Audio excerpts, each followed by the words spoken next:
In the first 25 years after the Constitution was adopted, most people paid less attention to these changes than they did to the doings of the great soldier Napoleon Bonaparte.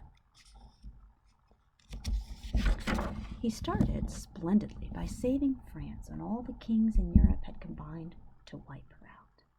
But then, instead of imitating Washington and handing over power to the elected representatives of the people, he made himself emperor of the French and tried to become emperor of the world. He very nearly did it, too, but he was slowly worn down by the stubborn resistance of the British, who finally defeated him and kept him for the rest of his life on St. Helena, a remote little island in the South Atlantic. During all the fighting in Europe in Napoleon's time, not many people were allowed to come to America. Yet the country continued to grow, because for every 100 people that died, more than 100 babies were born. At the start of the Napoleonic Wars, nearly all the people in this country had come, or their fathers or grandfathers had come, from the British Isles. They spoke English and thought about things pretty much as the British did. After 25 years, there were so many of them that when the war ceased and people speaking German or French or Dutch began to come in, they had to learn English instead of teaching the Americans their own language. Napoleon was beaten in 1815, and within 10 years after that, the effects of the Industrial Revolution were being felt in a big way, although nobody understood them very well. The new factories needed workers living close enough to walk to them, and that meant towns. The towns needed food, and that meant roads to bring it in. Wagon roads were not enough to bring in food for a big town, so first they tried canals. A long one was dug from the Hudson River to Lake Erie, and immediately New York City began to grow tremendously. For in all the country around the Great Lakes, you could put wheat or flour on barges and float it across the lakes, through the canal, and down the river to New York. So the city no longer depended for bread on the farms nearby. Then came the railroads, and they made it possible to build cities far away from a river or a canal, for they could bring in everything needed from long distances and very rapidly. Now, for the first time, it became possible to build and populate large cities without having most of the people hungry most of the time.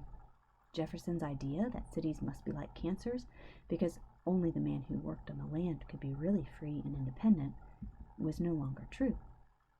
When a great war rages in the world, it always happens that the neutrals are handled roughly by both sides, and this was the case when Napoleon fought the Allied powers. The United States, small, weak, and far away from the center of the war, tried hard to keep out of it, and for a long time managed to do so. At first, things went better for us than anyone had expected. In 1803, there was a lull in the fighting, and to prepare for the next war, Napoleon needed money. President Jefferson thought it a good time to do a stroke of business, so he offered to buy New Orleans, which Napoleon had taken from Spain, for $2 million. Jefferson was amazed when the emperor said he would not sell New Orleans alone, but he would sell all Louisiana, which then included everything west of the Mississippi except Texas and California, for $15 million. Jefferson snapped up the offer.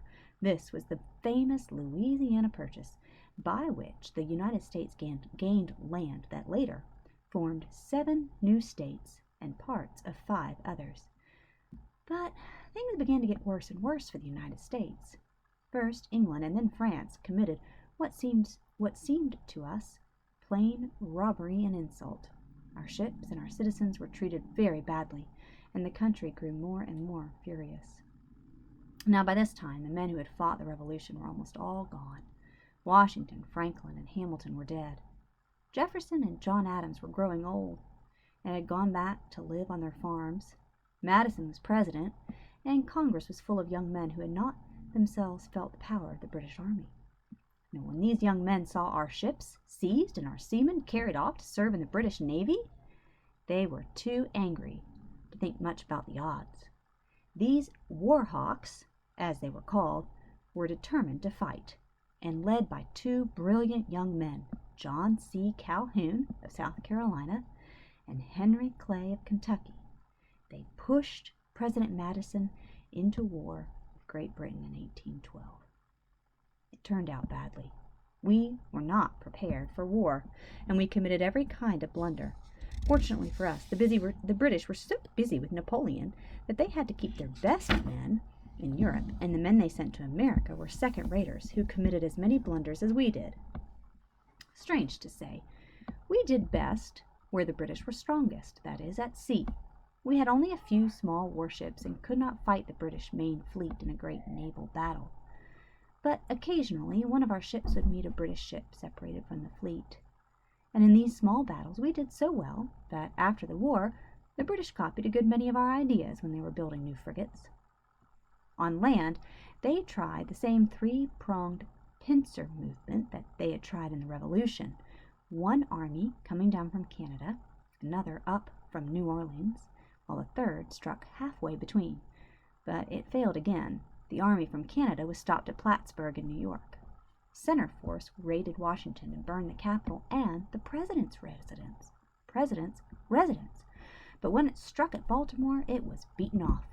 The Southern Army did not get started until the others were already stopped, and then it was badly beaten by an American army under General Andrew Jackson in the Battle of New Orleans. As it turned out, that battle was really useless because a peace treaty had already been signed at Ghent in Belgium 2 weeks before the armies met. But the news had not reached this country. It did not arrive until 2 weeks after the battle. Some historians have said that this was a completely useless war in which a great many men were killed for nothing. But that's not quite true, however. The war did accomplish several things. It reminded each side that the other was a hard and dangerous fighter, much better to have on your own side than against you. Then the long interruption of sea-borne traffic compelled the Americans to make for themselves a great many things they had been accustomed to bringing in from Europe.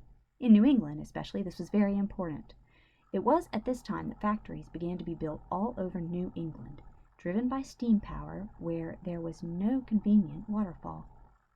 The Industrial Revolution was pushed forward rapidly, and by the end of the war, New England depended more upon its factories than upon its farms, although it still depended more upon its ships than upon either factory or farm. The War of 1812 is best remembered for two things that have nothing to do with fighting or business. One is the national anthem, the Star-Spangled Banner. Francis Scott Key was inspired to write the song by the fight at Baltimore. And the other is the name of the place where the president lives. It had been called simply the President's Residence, or sometimes the Presidential Palace. And when the British burned it, the limestone walls were not much damaged, but they were so blackened by smoke, they were hideous. When the interior was rebuilt, the walls were painted white, and the people began to refer to it as the White House. Many years later, when Theodore Roosevelt was president, he had his stationery printed with the White House at the top of the sheet. That made it official.